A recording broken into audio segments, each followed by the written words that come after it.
Hello everyone. Fifth और six chapter अपना complete हो चुका है बेटा। आज अपन पढ़ेंगे 7 चैप्टर जिसका नाम है diversity in living organism. Diversity means विविधता इन लिविंग ऑर्गेनिज्म। जो लिविंग ऑर्गेनिज्म है, जो जीव हैं, जो लिविंग हैं, उनके अंदर क्या क्या विभिन्नताएं मिलती हैं, क्या क्या विविधता मिलती हैं, उसके बारे में अपन स्टडी करेंगे। ठीक है। इसमें देखो स्टार्टिंग से, have you ever thought of multitude of life forms. आप लोगों ने कभी सोचा होगा, कभी सोचा है of multitude of life forms that surround us. हमारे चारों तरफ बहुत सारे, मतलब कितने प्रकार के जो जीवों के ग्रुप पाए जाते हैं, कितने जो ऑर्गेनिज्म हैं उनके ग्रुप हैं वो मिलते हैं। Each organism is different, each organism is different from all others. हर जो ऑर्गेनिज्म होता है वो बाकी सभी से डिफरेंट होता है टू ए लेसर और ग्रेटर एक्सटेंट। मतलब थोड़ा बहुत या फिर बहुत ज़्यादा एक दूसरे से डिफरेंट होता है। For instance consider yourself and a friend. For example जैसे मान लो आप yourself and a friend, अपने आप को अपने फ्रेंड से करो। ठीक है। Are you both of the same height. क्या आप दोनों सेम हाइट के हो। Does your nose look exactly like your friend's nose. और आपकी जो नोज़ है वो एग्जैक्टली अपने फ्रेंड से मिलती है। Is your hand span the same as your friends. आपका जो हैंड स्पान है, मतलब आपके हाथ की जो हथेली है, वो क्या आपके बिल्कुल फ्रेंड के हाथ की समान, हथेली के समान है। ये चीज़ आप कंसिडर करके देखो। However, if we were to compare ourselves and our friends with a monkey, यदि हम इसी तरीके से देखो, यदि हम अपने मतलब अपने खुद की और अपने फ्रेंड की किससे कंपेयर करें, एक मंकी से, बंदर से तुलना करें, व्हाट वुड वी से, तो हमें क्या मिलता है। देखो व्हाट वुड से हम क्या देखते हैं, क्या कह सकते हैं। Obviously we and our friends have a lot in common. हम और हमारे जो फ्रेंड्स हैं, have a lot in common, मतलब हम और हमारे जो मित्र हैं उनके बीच में in a common when we compare our self with, मतलब काफ़ी हम लोग सिमिलर हैं जब हम लोग बंदर से अपनी तुलना करते हैं। बट लेकिन suppose we were to add a cow to the comparison. Suppose करो कि हम अपनी जब कंपैरिजन है वो गाय और बंदर दोनों से करते हैं, मतलब अब की बार बंदर के साथ में काऊ को भी ऐड कर दिया।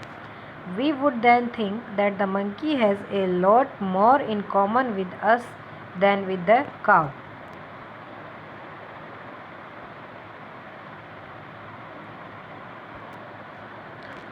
हम लोग क्या देखेंगे कि गाय की तुलना में बंदर और हम में ज़्यादा सिमिलरिटीज़ हैं, मतलब हम लोग हैं बंदर में मिलते हैं, गाय में कम मिलते हैं और बंदर में ज़्यादा मिलते हैं।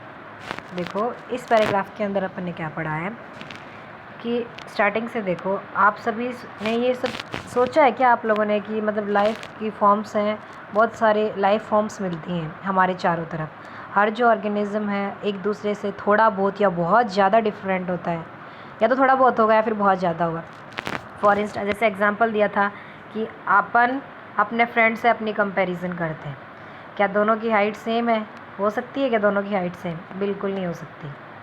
ठीक है, हो जाए बट बहुत रेयर केस में है, सबकी हाइट एक जैसी नहीं होती। डज़ योर नोज, और आपकी जो नाक है बिल्कुल एग्जैक्टली आपके फ्रेंड की नोज से थोड़ी ना मिलती है, नहीं मिलती।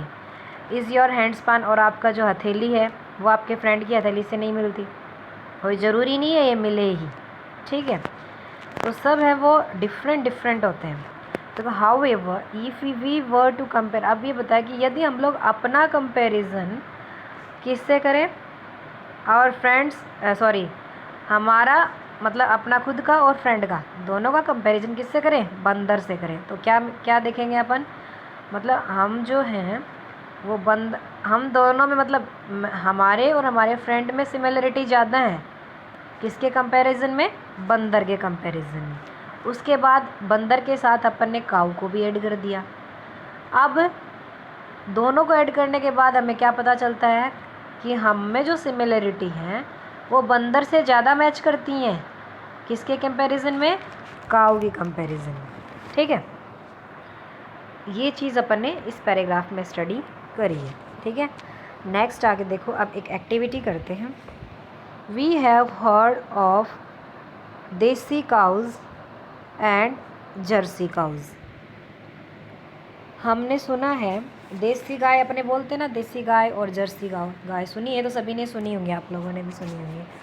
देसी गाय और जर्सी गाय के बारे में सुना है। Does a desi cow look like a jersey gai? क्या जो देसी गाय है वो जर्सी गाय की जैसी दिखती है क्या? दोनों में डिफरेंस होता है ना। डू ऑल देसी काउज लुक अलाइक? क्या सारी देसी गायें वो भी एक जैसी होती हैं? ये भी ज़रूरी नहीं है। Will we be able to identify a jersey cow in a crowd of desi cow that don't look like each other? क्या हम जो देसी गाय हैं उनके भीड़ में और जर्सी गाय को पहचान सकेंगे? पहचान सकेंगे क्या? पहचान सकते हैं। फिर what is the basis of our identification? हाँ, इस आइडेंटिफिकेशन का बेस क्या होगा अपना? किस बेस पे अपन पहचानेंगे कि ये गाय है वो जर्सी गाय है और ये गाय है वो देसी गाय है? कुछ ना कुछ तो करैक्टरिस्टिक्स होंगे, मतलब कुछ ना कुछ तो उनका लुक है वो डिफरेंट होगा, कुछ बॉडी स्ट्रक्चर है वो डिफरेंट होगा, कुछ ना कुछ तो डिफरेंट होगा ही, जिसकी वजह से हम लोग ये मतलब आइडेंटिफाई कर पाएंगे कि ये जर्सी गाय है, ये देसी गाय है। ठीक है, फिर in this activity we had to decide which characteristics were more important in forming the desired category. अब इस एक्टिविटी के लिए हम लोगों को क्या करना पड़ेगा, ये तय करना है कि कौन कौन से कैरेक्टरिस्टिक्स हैं वो ज़्यादा इम्पॉर्टेंट हैं। किसके लिए? मतलब इसको एक अलग ग्रुप में रखने के लिए। ठीक है, अपने डिज़ायर्ड कैटेगरी में इसको रखने के लिए कौन कौन से कैरेक्टरिस्टिक्स हैं वो अपने को डिसाइड करना है। ठीक है, फिर क्या करेंगे? Hence we were also deciding which characteristics could be ignored. उसके बाद हम ये भी तय करेंगे कि कौन से कैरेक्टरिस्टिक्स हैं उनको इग्नोर कर सकते हैं, कौन से कैरेक्टर जिनको हम छोड़ेंगे जो इम्पोर्टेंट नहीं है। फिर है now think of all the different forms in which life occurs on the earth. अब हम पृथ्वी पे, अर्थ पे जो भी रहने वाले जो ऑर्गेनिज्म हैं उनके जो ग्रुप्स हैं उनके बारे में सोचते हैं। ठीक है, ऑन वन हैंड, एक तरफ we have microscopic bacteria of a few micrometre in size. हमारे पास क्या है? माइक्रोस्कोपिक बैक्टीरिया, जो छोटे से बैक्टीरिया हैं, बहुत छोटे होते हैं, जिनकी जो साइज़ है बहुत ही कम होती है, कुछ माइक्रोमीटर की होती है। While on the other hand, और दूसरी side we have blue whale, हमारे पास ब्लू व्हेल है। एंड रेडवुड ट्री, रेडवुड जो ट्री है वो है। ऑफ कैलिफोर्निया, जो कैलिफोर्निया का रेडवुड ट्री है 100 मीटर रेस्पेक्टिवली, जिसकी जो साइज़ है वो कितनी है? 100 मीटर। तो मतलब डिफरेंट हो गए ना। एक तो बैक्टीरिया है, एक साइड तो अपन बैक्टीरिया को देखते हैं जिसको अपन माइक्रोस्कोप से देख सकते हैं, मतलब नेक्ड आई से जिसको देख ही नहीं सकते। दूसरी तरफ ब्लू व्हेल है और रेडवुड ट्री है कैलिफोर्निया का, जो इतने बड़े होते हैं। Some pine trees lie for thousands of year, कुछ पाइन जो ट्री हैं जो कि हज़ारों वर्ष तक, ईयर्स मतलब हज़ारों वर्ष तक जीवित रहते हैं। वाइल इंसेक्ट्स लाइक मॉस्किटोज़, और कुछ इंसेक्ट्स हैं जैसे कि मच्छर हैं, die within a few days, मच्छर है वो कुछ दिनों में ही मर जाते हैं।